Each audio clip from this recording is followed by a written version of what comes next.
মহাকুম্ভকে মৃত্যুকুম্ভ বলে মুখ্যমন্ত্রী মমতা বন্দ্যোপাধ্যায়ের বিধানসভার গরিমাকে নষ্ট করেছেন। রাজ্যপালকে অভিযোগ জানিয়ে এমনটাই বলেছেন শুভেন্দু অধিকারী। মহাকুম্ভকে মৃত্যুকুম্ভ বলেছেন মুখ্যমন্ত্রী, এটা বিধানসভার রেকর্ডে রয়েছে।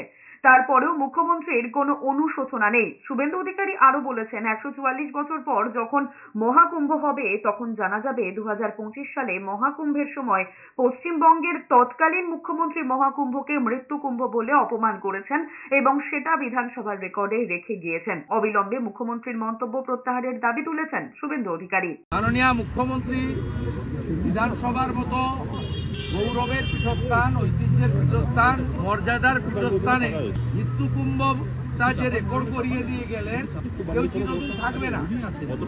বিধানসভার রেকর্ডে এটা থাকবে।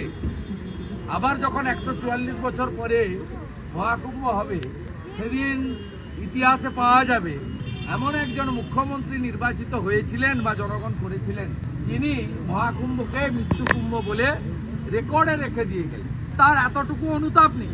রাজ্যপাল মহোদয় প্রপারলি স্পিকারকে বলুন এক্সপাঞ্জ করতে, আমরা চাই না রেকর্ডে থাকুক।